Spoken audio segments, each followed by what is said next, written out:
Bonsoir à la partie numéro 5. Nous accueillons ce soir Jean-Luc Collet, architecte-ingénieur, qui a eu la chance pendant de nombreuses années, 10 ans je crois, de vivre au milieu des Touaregs et qui lui a apporté une nouvelle vision de son métier d'architecte. Ensuite, il a pendant quelques années œuvré dans la ventilation naturelle. Et grâce au Covid, on peut dire, si on peut appeler ça grâce au Covid, il a enfin été reconnu dans sa réflexion. On est accueilli dans l'agence de Jérôme de Halzeux à Lille, et on le remercie très chaleureusement. Et je laisse la parole à Jean-Luc. Merci de l'introduction, surtout pour le rappel des Touaregs. La notion de la ventilation naturelle, quand je suis revenu d'Afrique, je me suis mis en ordre de marche par rapport à la réglementation que j'avais un peu oublié de vue. Et cette réglementation m'a rappelé effectivement la notion de responsabilité juridique à partir du moment où on ne donnait pas les volumétries nécessaires à chaque individu, quoi. Donc ça, c'était le premier écueil à franchir. Et c'est pendant cette recherche comment faire pour être réglementaire que j'ai croisé Jacques Pazio, ingénieur architecte également, qui a passé également une dizaine d'années en Iran, enfin dans les pays effectivement de forte chaleur, et qui a travaillé à l'occasion donc de campagnes de recherche avec le CNRS sur l'approche, on va dire, des éléments factuels de ventilation naturelle hybride. Je dis tout de suite hybride parce que, bien sûr, la première ventilation, c'est la ventilation naturelle, mais lorsqu'il n'y a pas les moteurs aérobiques suffisants pour assurer donc les débits réglementaires, eh bien, la ventilation naturelle se doit d'être assistée ou d'être activée selon les différentes technologies qu'on va voir ensemble, quoi. L'essentiel, c'est que l'architecture et le paysage, permettent effectivement de fonctionner entièrement en naturel, sauf pendant ces périodes particulières. Ça veut dire quoi? Ça veut dire que la majorité du temps, donc le fonctionnement, c'est 0 kWh. Et il n'y a pas de limite, en fait, de volume des bâtiments pour assurer donc cette ventilation naturelle à 0 kWh. Hein. D'accord? On les verra ensemble, différents projets où les maîtres d'ouvrage ont bien accepté, effectivement, j'allais presque dire, de s'ouvrir à l'innovation. Parce que, bon, vous savez comme moi que l'innovation, c'est pas un sujet facile à aborder avec des responsables aussi bien de structures de construction que des responsables de villes ou autres qui doivent, vis-à-vis de l'investissement public, effectivement, justifier la réussite, quoi.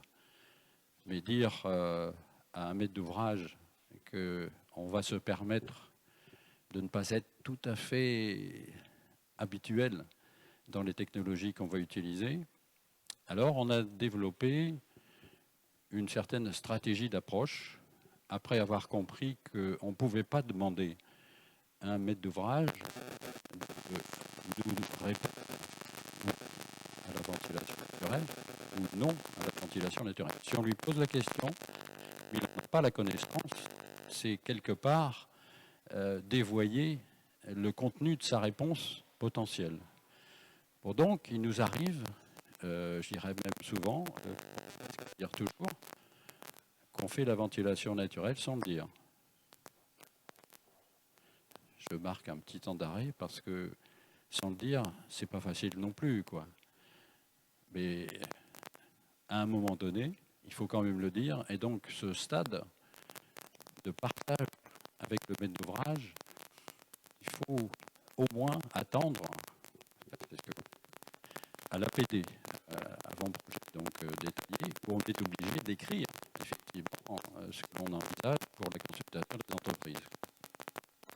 Donc imaginez-vous bien, l'APD, ça veut dire grosso modo en fonction des importances des projets, 1 an après avoir été par exemple lauréat du concours, parce qu'on en a perdu beaucoup des concours, parce que je pensais qu'il était intéressant de se dissocier du classique en disant on va vous faire de la ventilation naturelle. Alors ça, j'ai mis quelques années à comprendre que surtout il ne fallait pas le dire et qu'il fallait cocher les cases classiques, VMC, double flux. Voilà. Donc on va aborder en fait le sujet, j'espère de façon donc progressive et surtout, interrompez-moi, parce que le sujet est tellement vaste, dans la thermodynamique fait appel à tout, aussi bien les matériaux que la volumétrie intérieure, mais également extérieure, on va le voir ensemble. En fait, je vais presque dire une conclusion en démarrant. J'aimerais bien que les architectes se rapprochent de façon un peu plus intime qu'aujourd'hui, de telle façon à ce qu'il y ait effectivement ce binôme à la fois de réflexion architecturale au niveau de la volumétrie et de réflexion thermodynamique au niveau de la prise en considération des éléments qui viennent dans le bâtiment, quoi. Ces éléments étant bien évidemment d'abord le paysage, etc. etc. Donc, cette notion en fait de valorisation de la ventilation naturelle, effectivement, Charles a commencé à parler tout à l'heure, je dirais qu'il faut merci Covid, c'est que modo qualité de l'intérieur, avant 2019, tout le monde s'en foutait. Hein. Bon, on continue également d'avoir ce type de situation, mais c'est vrai qu'il y a tellement d'autres sujets à aborder avant de l'air intérieur, pardon, qu'on peut comprendre que c'est un sujet qu'on repousse. En fait, c'est le premier sujet à mettre sur la feuille ou l'écran pour effectivement réussir la ventilation naturelle. Et je vais essayer de vous transmettre cette notion de raisonnement global. Et cette notion de raisonnement global, il fait l'esquisse. En fait, à l'esquisse, bien sûr, l'architecture sont presque le thé en des vents dominants, puisqu'on va parler de vent, c'est-à-dire des capacités en fait à la volumétrie intérieure du bâtiment à prendre en considération ces forces naturelles. Et donc, on va beaucoup parler du XVIe siècle, siècle des Lumières. Qu'entre les deux, en fait, on a eu la chance, bien sûr, difficile, le charbon, sur le pétrole, et c'est l'actuel, quoi.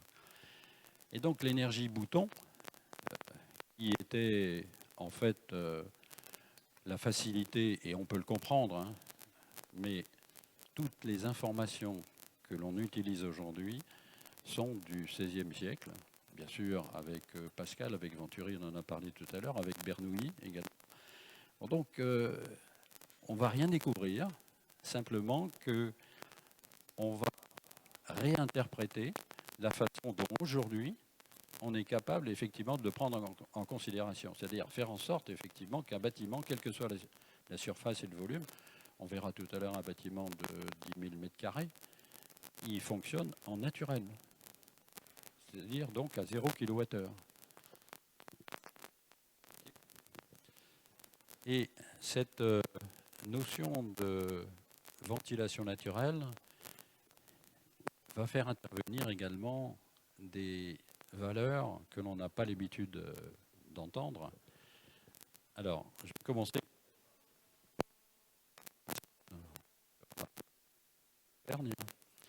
qui mesure effectivement la différence de pression. Grosso modo, la plupart fonctionne à environ 15 pascal. Nous, on va fonctionner en fait dans un local à 2 pascal. C'est-à-dire, je ne suis pas fumeur, mais si j'étais fumeur, je rejette la fumée, grosso modo, entre 3 et 4 pascal. Donc ces valeurs ne sont même pas, ou difficilement, quoi, chaud, etc., dans un calcul Bernoulli, quoi.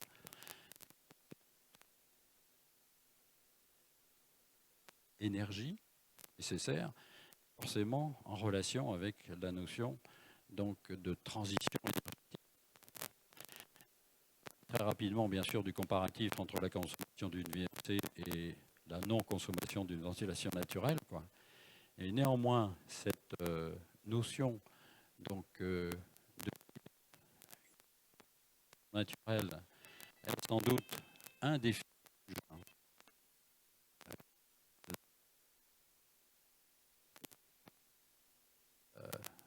Je trouve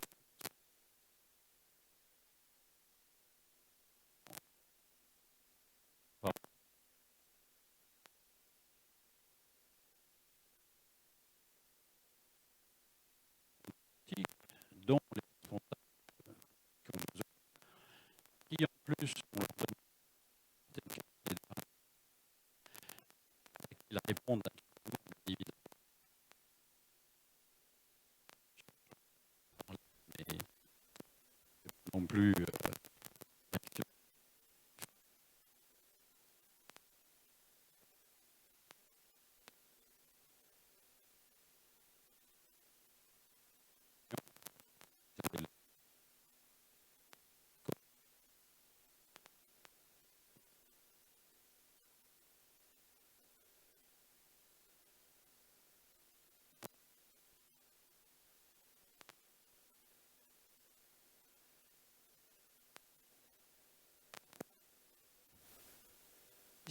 de par la forte pression, en fait, à un nouvel objectif.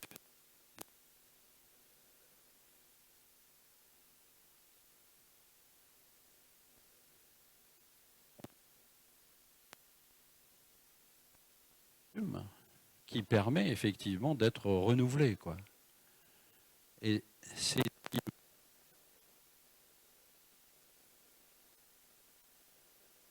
ça, deux projets qui ont fait l'objet de suivi intérieur identique à l'extérieur. De pollution intérieure, on est en moyenne 5 fois plus pollué en intérieur qu'en extérieur. On est dans, on gagne. Comment? Il faut quand même voir des images. Alors, hop. C'est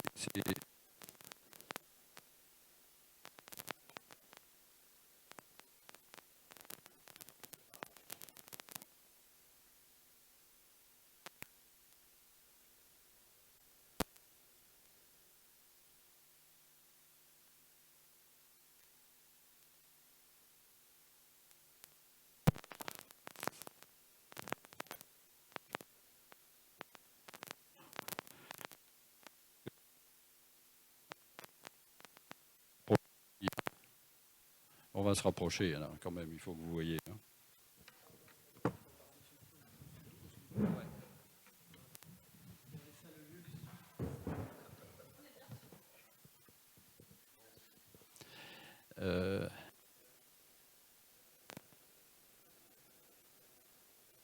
Quand même.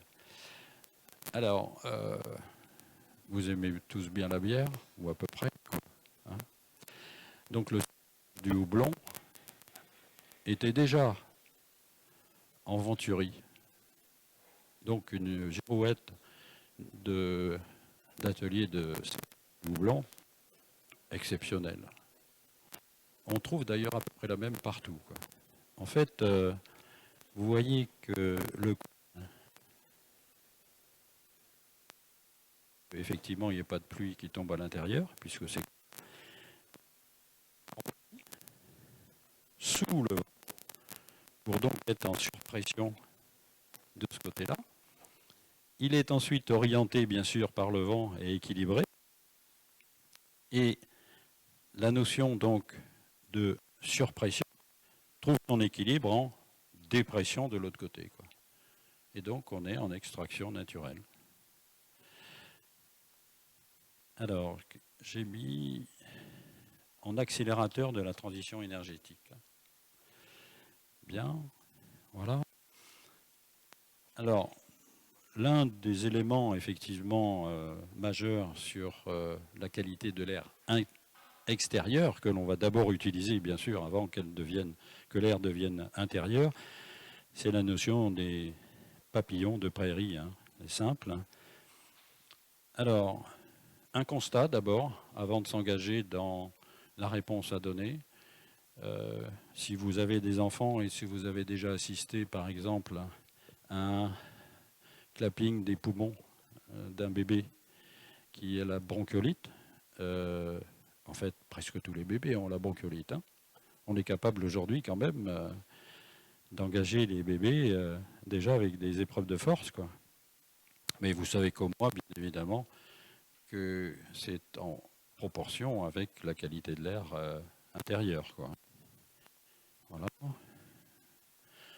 On va passer rapidement. Ça, c'est une question de représentation en fait de la valeur de l'air. Tout ce qui est rare et cher. Et donc, j'ai transformé en graphe la notion de... On peut se permettre effectivement de ne pas manger pendant quelques jours. On peut se permettre de ne pas boire pendant quelques jours. Donc crescendo, crescendo. Par contre, mis à part les apnéistes, mais c'est une question de minutes, quoi. Et donc, l'air, c'est ce qu'il y a de plus cher. Alors, vous pourrez disposer, de toute manière, du... Hein, d'accord. Voilà. Bon, c'est du baratin. Oui, bon. Enfin, si, vous lirez quand même, hein, c'est intéressant. Voilà, c'est Plantu, parlant effectivement de la réglementation, quoi. Je dois dire qu'on est assez en accord avec Plantu sur la notion d'obstacle à la réglementation, d'obstacle à l'innovation, pardon, à cause de la réglementation, mais en même temps, cette réglementation, elle est impérative, effectivement, servir de garde-corps, quoi. Simplement qu'à un moment donné, on aimerait bien qu'il y ait une ouverture, et ça commence à venir quand même. On a des maîtres d'ouvrage, on a également des contrôleurs techniques, etc., qui ouvrent la voie à faire autre chose que ce qui n'a pas marché. Bon, quoi. Et donc, dans cette progression, on va dire, de l'ouverture à l'innovation, la qualité de l'air intérieur en fait partie, quoi.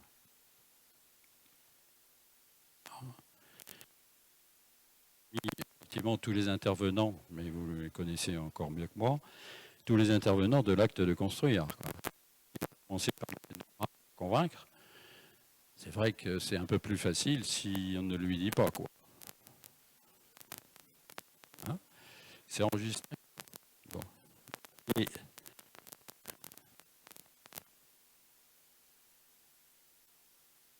marche. Vous posez la question à un contrôleur technique qui n'a jamais fait de ventilation naturelle, forcément, ça va être plutôt le négatif. Et donc, il ne faut pas lui dire. Mais à un moment donné, il faut quand même, après avoir établi un rapport de confiance technique, un rapport de confiance de souci architectural, un rapport de confiance sur ça s'est déjà fait. Et je suis en train de les faire, ces projets de référence pour vous. Parce que je suis à même de pouvoir le faire, je suis à même de pouvoir être un peu... La dernière fois, on m'a appelé du surnom de pirate. Oui, ça me va. Ça me va parce que, en fait, on est en train de passer de l'objectif de moyens qui ne sert pas à grand-chose, sinon à se couvrir juridiquement parlant, à l'objectif de résultat. Ah là, c'est différent. On regardera de moins en moins les moyens, par contre, on regardera de plus en plus le résultat, quoi. Et ça, c'est une orientation intéressante, quoi. Orientation, bien sûr, que je partage avec les différents obstacles, entre autres les contrôleurs techniques. Au fait, il y a un contrôleur technique? Non? Alors, on va parler un peu d'Afrique, où effectivement, quand je suis sorti d'école, je me suis dit, le monde est en... Je me suis dit, mais il faut que j'aille là où ils n'ont rien, et où ils font tout. Donc je suis parti en Afrique, effectivement, dans les extrêmes, quoi. Vous connaissez sans doute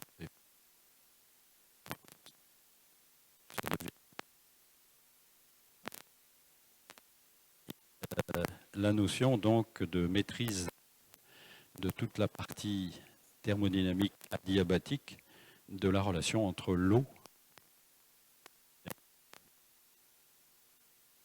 et bon, là, vous connaissez tous, bien évidemment, l'intérêt d'un bilan énergétique classique, où la notion donc de fenêtre et de renouvellement d'air est prépondérante sur les charges financières. Ensuite, toute la partie aérolique, dont on va parler en élément Venturi, ce qui nous intéresse, bien évidemment, la partie qui correspond en fait aux toitures, c'est-à-dire donc au déplacement d'air juste au-dessus des constructions, alors qu'en campagne, tout de suite, on redescend, alors qu'avec les villes, bien évidemment, on a, alors de temps en temps, il y a les respirations par les places, ce qui donne d'ailleurs un peu un nouveau souffle, etc. Mais donc, nous, ce qui va nous intéresser, c'est les déplacements d'air au niveau des toitures.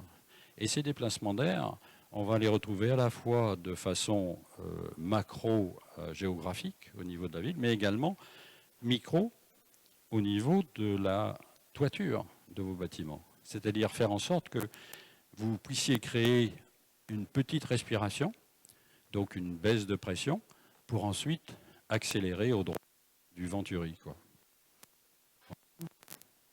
Alors, vous connaissez tous les phénomènes que vous connaissez dans votre voiture, à savoir donc la surpression du pare-brise qui donne la dépression. C'est parce qu'on a la dépression qu'on a la dépression. Voilà. Alors, Venturi. Venturi, vous connaissez à peu près donc le principe, c'est qu'en fonction du débit d'air, forcément, si on augmente la vitesse, donc on réduit la pression pour ensuite l'augmenter avec ce que l'on va extraire. Ensuite, la notion donc de vitrage. Et c'est là que les phénomènes pariétodynamiques, c'est-à-dire un effet de transfert entre des parois, et que ces vitrages pariétodynamiques à deux lames d'air, c'est-à-dire une lame d'air extérieure, une lame d'air intérieure, fait que l'air entre toujours en traverse haute, dans tous les châssis, descend ensuite dans la lame d'air extérieure.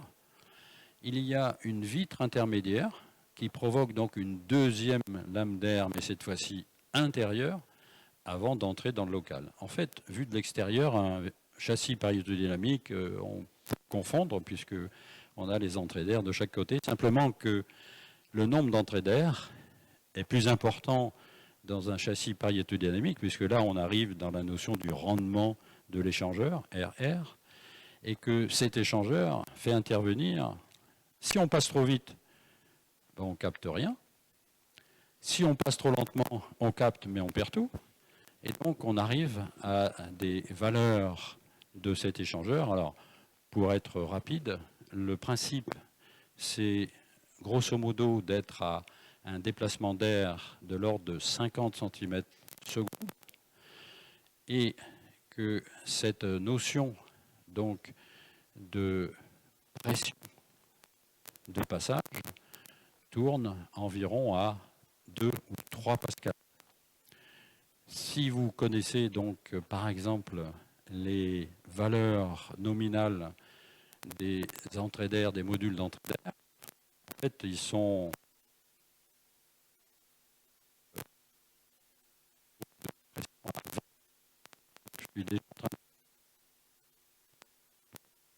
vous voyez qu'on divise tout par. Alors, cette vitrage magnétodynamique, on n'invente rien. En fait, c'est les doubles fenêtres que vous pouvez avoir en Europe de l'Est, mais que vous pouvez avoir également en Alsace, par exemple. La notion d'espace tampon, c'est-à-dire entre la vitre, le châssis extérieur et le châssis intérieur, il y a un espace tampon de l'épaisseur des murs en général. Et donc cet espace tampon tout de suite fait gagner donc, la moitié des différences de température entre les deux. Et donc Jacques Pazio, cet ingénieur français, a eu l'idée, en revenant d'Iran, de dire il faut réduire le coût des deux fenêtres en une seule fenêtre dans laquelle on retrouvera effectivement les deux lumières. Alors, le principe en fait de l'extraction, c'est que là vous avez une coupe longitudinale, donc c'est de se positionner à peu près à égalité de perte de charge des conduits, de telle façon à ce que on ait presque partout les mêmes niveaux de dépression, quoi. Et donc on va, puisque là la coupe, attendez, toc toc.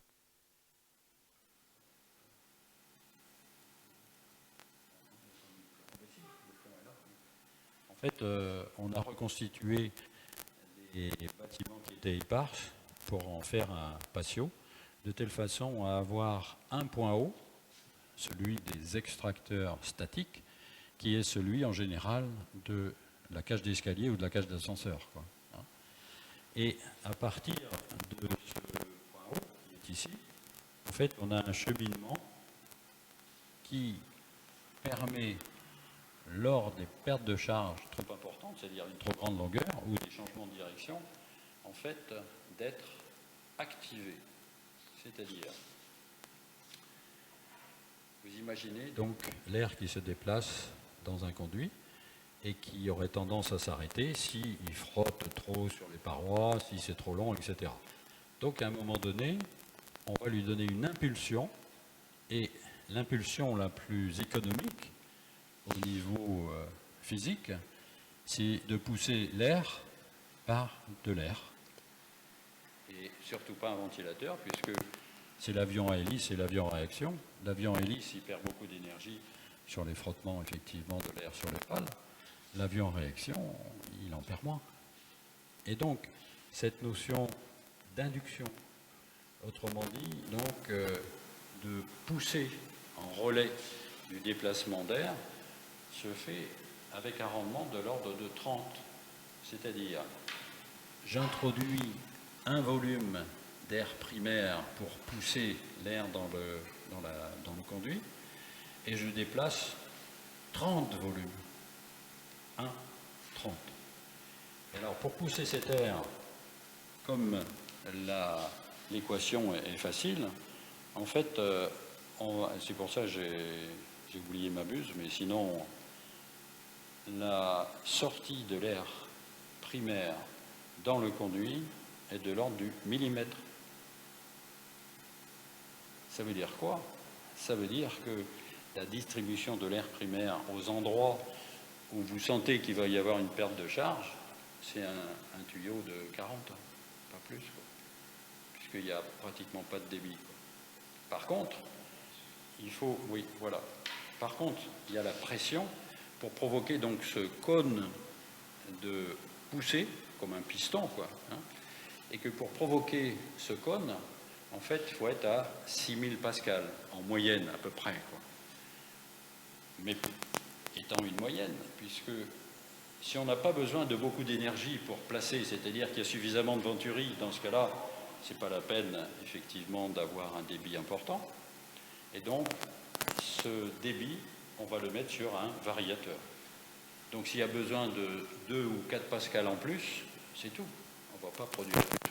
Hein, voilà.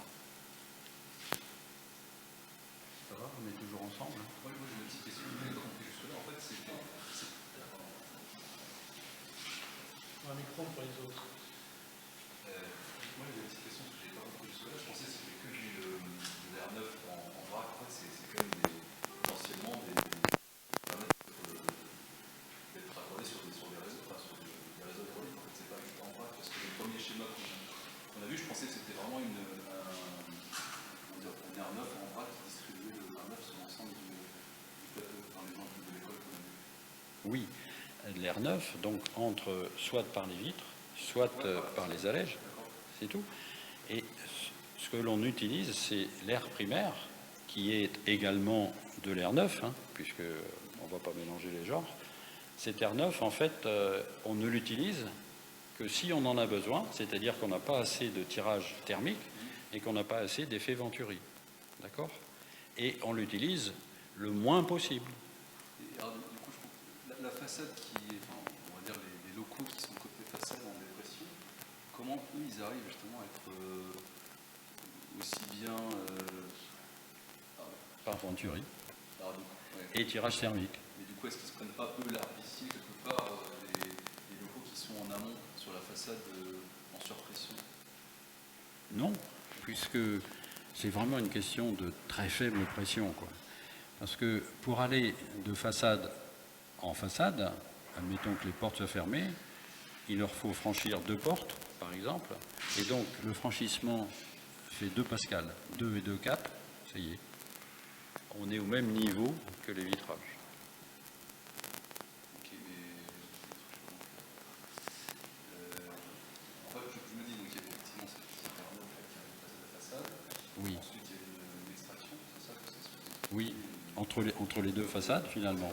Hein, oui. Mais à un moment donné, l'air neuf qui traverse le premier bureau, il va à un moment donné arriver vers les locaux qui sont en façade. Non, non, parce qu'entre les deux, il y a l'extraction du local. Ah, donc en fait, ça va venir tirer de côté. Ah oui. Ah oui, oui, pour équilibrer, quoi. Ok.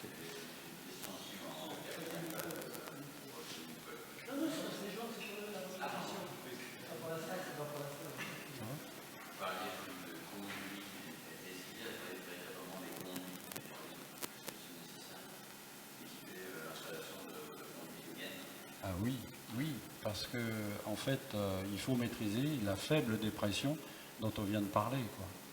Parce qu'on pourrait très bien avoir, par exemple, des fenêtres ouvertes et qu'on soit en courant d'air, quoi. Mais le courant d'air va déséquilibrer complètement, en fait, les faibles pressions dont on a besoin, quoi. Alors, néanmoins, vous abordez un sujet pour lequel on est assez content, parce que à un moment donné, quand on fait un chantier, bien évidemment, on est en clos et couvert, mais on n'a pas encore, par exemple, la notion d'activation. On n'a pas encore mis en place tous les conduits, quoi. Ben, en fait, on se trouve dans un chantier où la ventilation naturelle fonctionne tellement bien que je vous assure que ça donne une qualité d'air pour les ouvriers exceptionnelle, quoi. Et ils sont les premiers à être ravis, quoi. Alors, je vais prendre un exemple de cette réhabilitation. Sur un chantier, on est dans le vieux continent, donc c'est les hydrauliciens qui sont plus forts que les aéroliciens.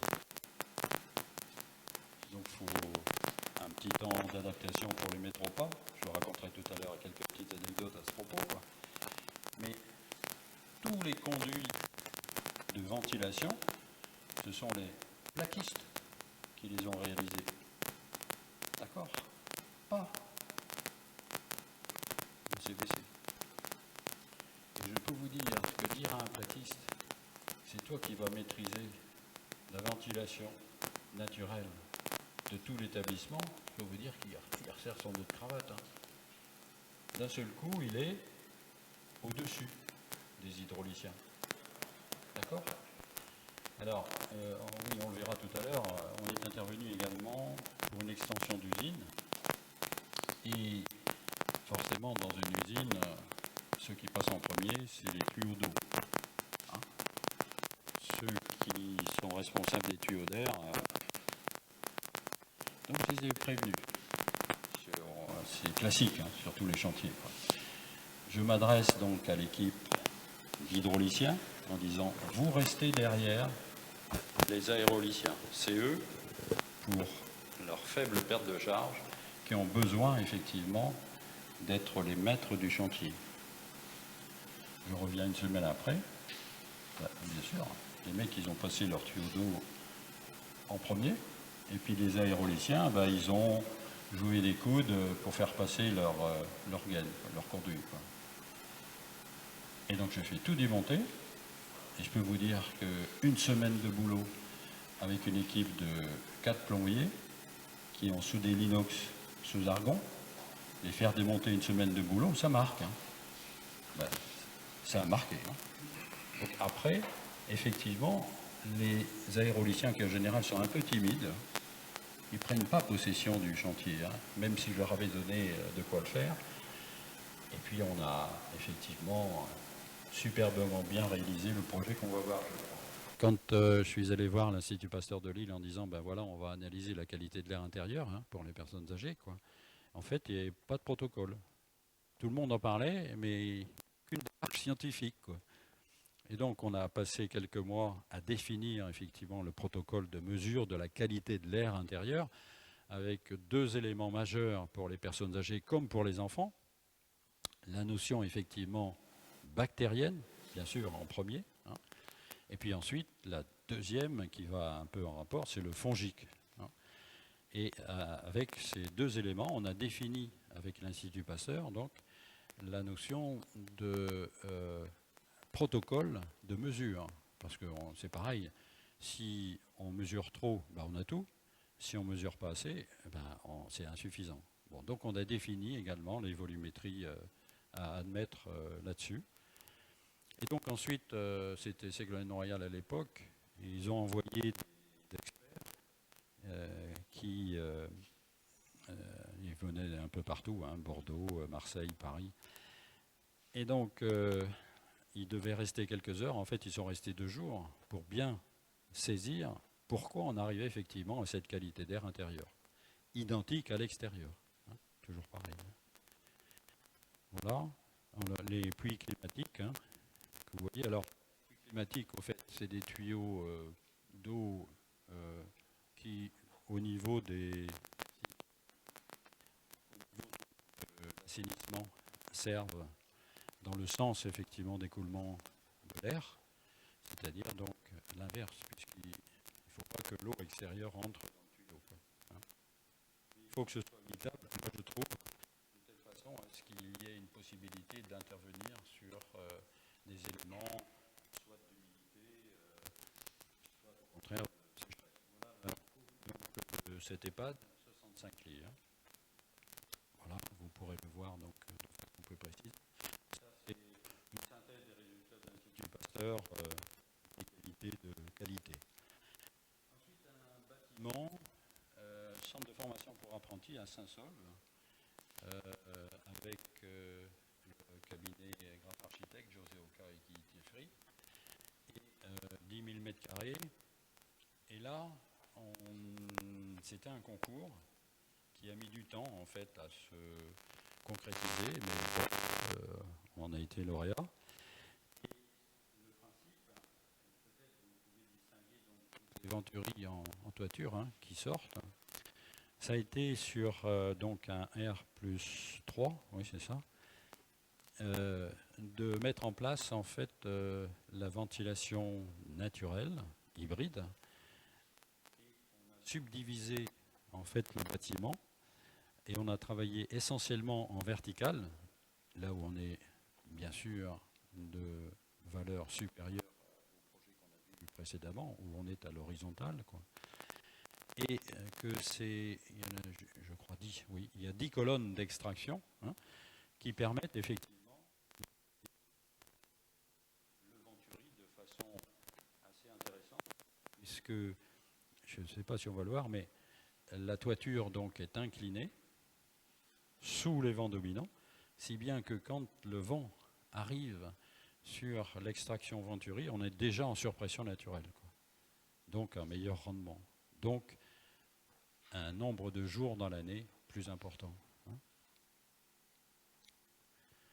Alors, on a la chance, avec l'informatique, effectivement, de pouvoir représenter les distances à la fois de surpression qui sont intéressantes à prendre, et c'est, ben vous les verrez, hein, dans les deux sens, bien sûr, de telle façon à positionner l'extracteur statique environ, là, en l'occurrence, c'est 2 mètres au-dessus du faîtage de la toiture, hein. Voilà. Alors, oui, ben, vous voyez les puits climatiques, hein, classiques, hein, voilà. Une petite buse, vous verrez. La buse, donc, est à 1 à 2 mm, hein, de sortie, hein. Ah ben, les voilà, là. Alors, ben, ce sont les réseaux qui sont donc à l'extérieur. Et puis, sur ces deux opérations, en fait, le groupe scolaire Jules Ferry et puis le centre de formation pour apprentis, en fait, on a le bureau d'études qui a refusé de nous suivre sur la mise en œuvre de la ventilation naturelle. Ils n'y croyaient pas, quoi. Bon. Et donc, ben, nous, on a l'habitude, hein, que les bureaux d'études ne nous suivent pas, quoi. Ce qui est également compréhensible, quoi. Ils n'ont pas été formés dans les très basses pressions, ils ont été formés quand même sur le copier-coller, effectivement, des VMC double flux, quoi, hein. Bon, donc, ça ne nous inquiète pas. Et dans les deux opérations, en fait, on a fourni 2 DCE.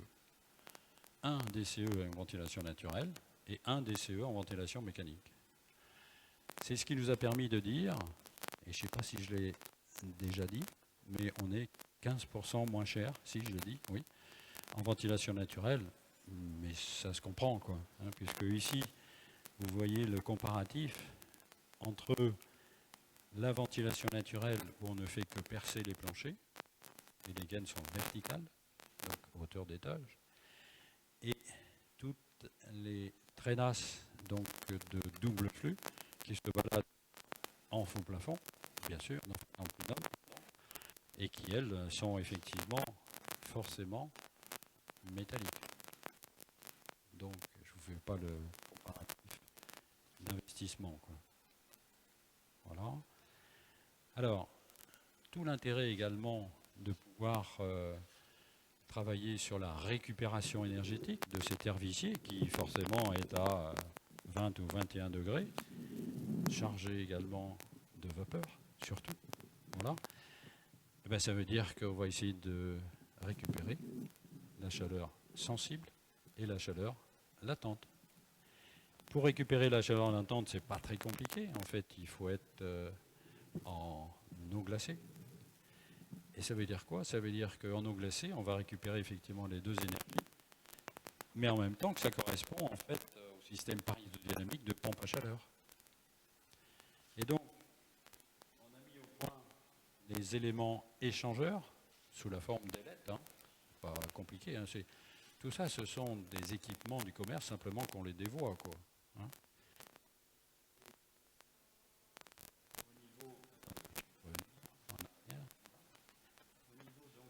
Les récupérateurs de chaleur, en fait, on les utilise, en l'occurrence pour ce centre de formation, en production d'eau chaude sanitaire. Je ne vais pas trop m'étaler là-dessus. Les bâtiments existants des années 60, après-guerre, hein, collectifs, classiques, qui était conçu en ventilation naturelle, mais l'obligation donc des débits réglementaires a fait qu'ils sont passés en ventilation mécanique. Donc nous, à chaque fois qu'on intervient, on démonte la ventilation mécanique et on met en activité par une induction pour assurer effectivement les débits réglementaires, quoi. Voilà. Alors, une construction neuve, par contre, aussi de bâtiments où l'industriel, donc fabriquant les extracteurs, cette fois-ci non pas activés mais assistés, c'est-à-dire on utilise l'énergie électrique en sortie pour compléter les dépressions en manque. Voilà, mais vous connaissez en fait les schémas classiques de ces bâtiments d'après-guerre, avec le système shunt, hein, c'est-à-dire un conduit principal et un conduit secondaire qui se reflètent dedans. Voilà. Donc nous on fait que ça. Hein. Et dans ce système shunt, où on voit ici le trajet en fait, de l'air, ça c'était fait par un industriel. Hein. On va laisser faire. Voilà, je vais passer rapidement parce que là vous aurez le temps de regarder hein, CO2, hygrométrie, etc. Quoi. Voilà les valeurs aussi. Je vais terminer donc par l'industriel, en l'occurrence une usine à Caudry, 50 000 m², et où en fait il y avait une extension potentielle de produits inflammables. Vous savez que les cosmétiques c'est essentiellement fait à partir d'alcool, très inflammable. Et donc là, il s'agissait de 3500 m² de produits inflammables. Et donc, on a été amené à répondre pour X raisons. Et donc, on a proposé, pour stocker les produits inflammables, de les construire en paille.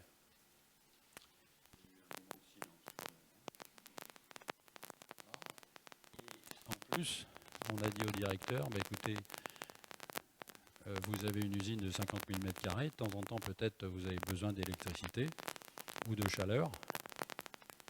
Le stockage de produits inflammables va vous les fournir. Et on vient d'avoir le premier résultat, effectivement, en alimente l'usine. Voilà, alors, en alimente l'usine, tout simplement parce qu'on a mis en place effectivement des capteurs solaires aérovoltaïques, hein, donc qui donnent de la chaleur et de l'électricité. Et en même temps, on fonctionne, vous voyez les chenilles, 0 kWh, entièrement passif. 300 m². Vous voyez les conduits d'extraction. Voilà, je vais passer rapidement là-dessus, sinon ça paraît technique. Voilà. Je suis dans le temps. Peut-être des questions.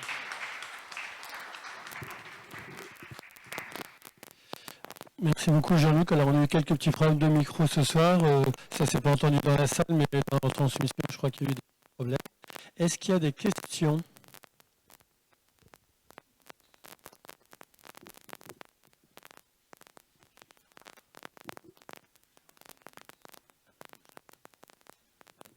Si, moi, c'est pas une question, c'est plutôt une réflexion. C'est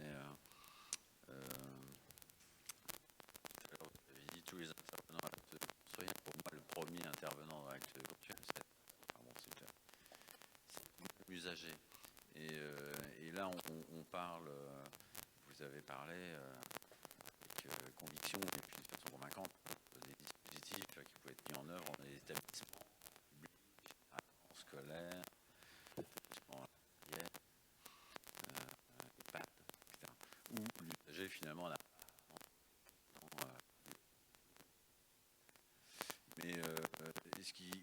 je pense par rapport à la question de comment convaincre finalement le politique ou la maîtrise d'ouvrage ou faire avancer les choses, je pense que ça passe par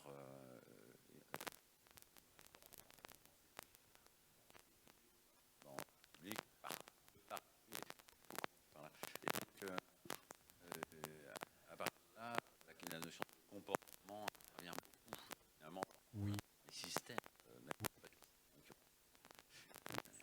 Oui.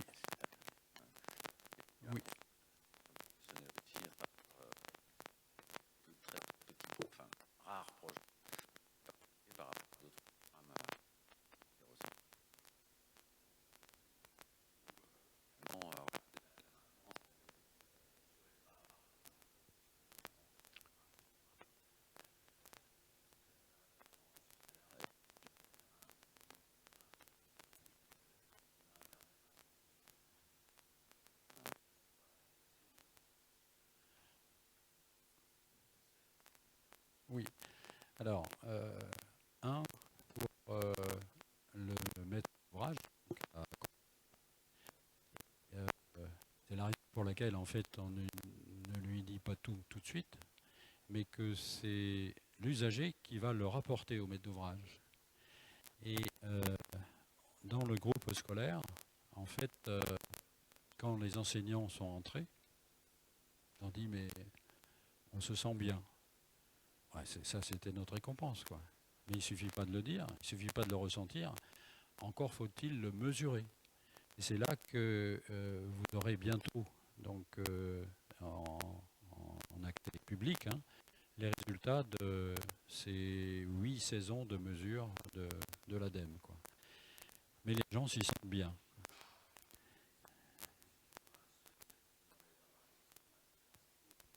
Oui. Il y a un petit livret. Il y a un petit livret parce que, par exemple, dans les bâtiments d'enseignement, le personnel change.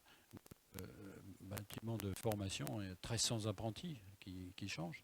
Et donc, en arrivant, ils ont un livret. Effectivement, ils ont quand même une action entre les périodes froides et les périodes chaudes.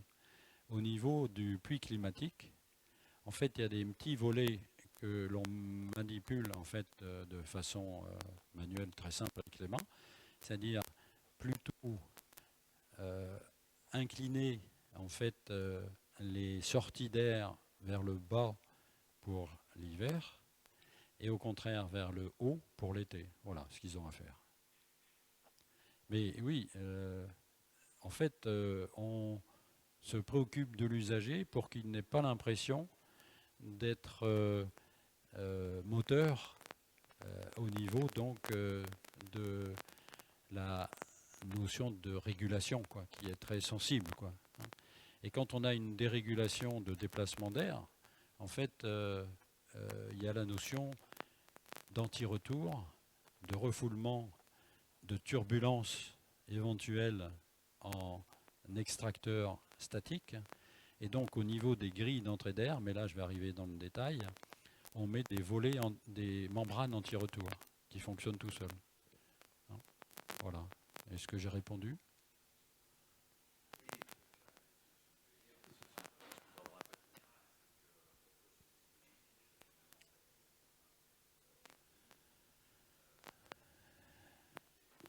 Des logiques ancestrales Oui. se répandent, passe par une diffusion là. Oui. J'ai fait au-delà du professionnel. Oui. Oui. À un moment donné, se rendre compte, aujourd'hui, on parle de changement climatique, etc. Jean-Luc, la question de l'air intérieur, la qualité de l'air intérieur, etc., ne m'intéresse pas énormément. Et en même temps, c'est la santé des gens, mais c'est aussi la santé du bâtiment, parce que ça réduit nettement la pathologie, je pense, dans le bâti, quoi. Absolument. Mais quand tu poses la question de pourquoi finalement c'est pas diffusé à plus grande échelle, aujourd'hui on en a quand même un petit outil, mais c'est un élément qui pour l'instant n'est pas facile à relier qualité d'air et énergie. Vraiment. Tout le monde pense que énergie c'est économiser les calories. Mais c'est pas que. C'est la première marche de l'escalier, mais en fait la première pour moi c'est l'air. Et l'air c'est le confort, quoi. Quand on est en inconfort, c'est parce qu'on a effectivement un déplacement d'air sur le visage qui donne cette impression effectivement d'inconfort, quoi. En fait il faut ramener la notion d'usager côté architecture, quoi. Mais pas que, puisqu'il faut ce binôme effectivement thermodynamique avec les ingénieurs. Bon, moi, effectivement, j'ai eu la chance d'avoir les deux cursus, quoi.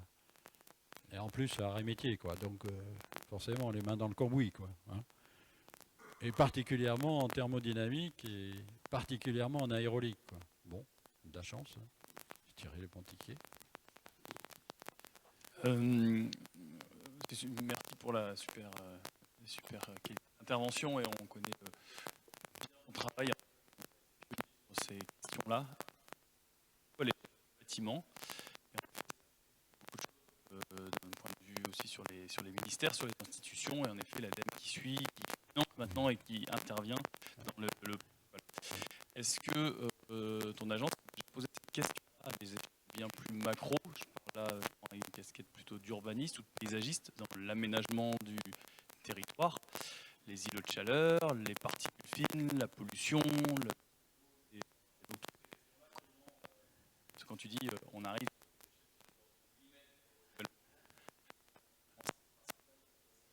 facilement au sein de l'aménagement de l'espace public. Oui, peut-être je retirerai le facilement. Et donc effectivement, l'échelle d'urbanisme, oui, nous intéresse particulièrement parce que là, on arrive à la notion de la société et non plus d'usager, quoi. Et donc c'est à cette échelle-là qu'il faut pouvoir intervenir. Et donc on a déposé un dossier qui a été qualifié d'ailleurs par l'Agence nationale de la recherche sur la notion d'île aérolique, énergétique. C'est-à-dire, on a défini une échelle de l'ordre de entre 400 et 600 équivalents logements, services, etc.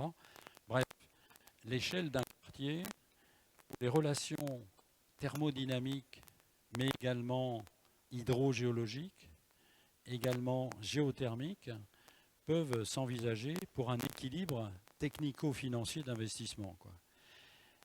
Les maîtres d'ouvrage ont eu peur, quoi. C'était en même temps il y a une dizaine d'années, quoi. C'était pas encore tout à fait, comment dirais-je, dans l'air du temps, quoi. Mais oui, l'objectif, c'est de pouvoir générer les notions donc presque de quartier énergétique, un peu comme les faubourgs qu'on pouvait avoir, qui ont été identifiés par leur savoir, le cuir, la charcuterie, etc. Et donc de définir un peu ces liens sociaux, finalement, par l'énergétique et la qualité de l'air intérieur, quoi. En plus d'être nourricier, quoi, parce qu'on avait également une serre, enfin bon, bref, voilà. Mais oui, c'est un sujet que je n'ai pas abordé parce qu'il est beaucoup plus vaste, hein, mais en objectif, c'est bien la direction vers laquelle il faut aller, quoi. Mais là, il faut mettre encore plus de monde autour de la table, quoi. Ah, mais on y est arrivé, malgré la validation européenne de notre projet par l'ANR quand même, hein. Mais les maîtres d'ouvrage, notamment forcément l'aménageur, a peur, quoi. A peur. On a beau lui expliquer que ça coûtera moins cher, puisque c'est réparti et mutualisé, quoi. Mais il a peur. On a fourni tous les descriptifs, techniques et autres, quoi. Mais on est quand même dans le vieux continent, hein. Et moi, j'aimerais bien qu'il rajeunisse, quoi. Qu'on ose. Concernant comment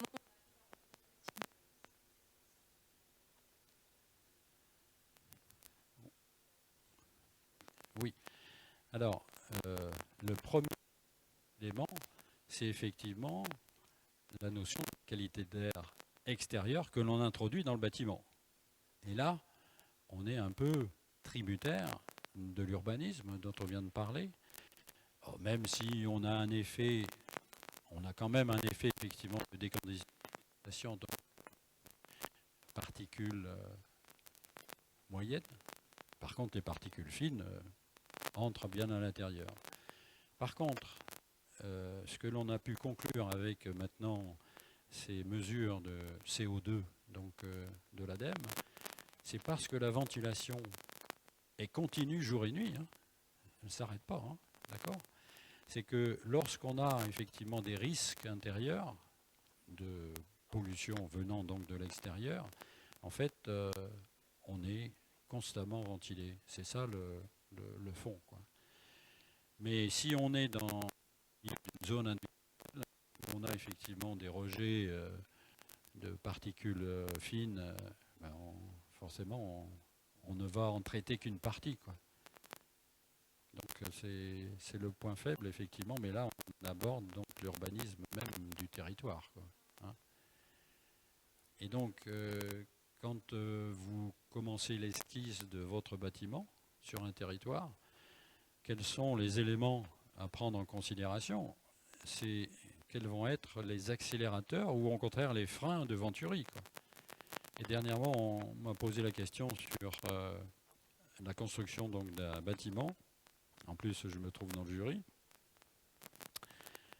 Il ne faut pas toucher aux arbres. Et donc, j'ai interpellé un peu le responsable qui dit ne faut pas toucher aux arbres. Et en l'occurrence, c'était pour une école. J'ai dit, attendez, si vous êtes en train de comparer la préservation d'un arbre, qui est bien évidemment louable en soi, et la qualité de l'air intérieur, qui n'aurait pas le soleil pour les petits-enfants d'école maternelle, parce qu'il a fallu conserver l'arbre, moi, le choix est rapide, là. Alors, forcément, je ne me suis pas fait des amis, mais entre un arbre que l'on peut replanter, bien sûr, et 50 ans de la vie des enfants ne profitant pas, effectivement, des ultraviolets du soleil qui assainit donc l'air intérieur, quoi, hein, également, il n'y a pas photo, hein. Il n'y a pas photo, quoi. L'environnement se doit d'abord d'être en considération de l'usager, quoi. Sinon, on ne répond pas à l'essentiel, quoi. Est-ce qu'il y a d'autres photos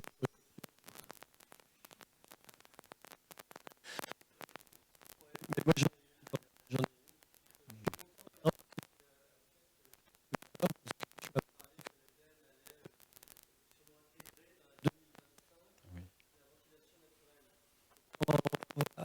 L'ordre, on a imaginé ta présence, c'est aussi pour faire de la formation et plutôt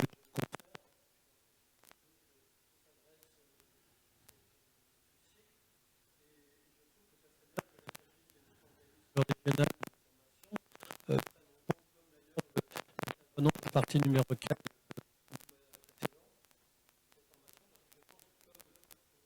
De vie aujourd'hui 20 qui est en place depuis cette année, donc ils ont mis 2 ans bien sûr pour la lancer.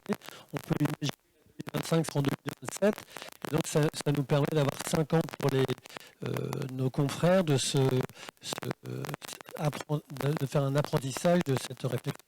C'est dans ce sens-là d'ailleurs que l'ADEME a engagé ces années de suivi de manière à aider en ratio d'investissement et de coût de fonctionnement, effectivement, on va dire la panoplie des innovations, quoi, hein, parce qu'il faut écrire, encore faut-il le prouver, quoi, hein.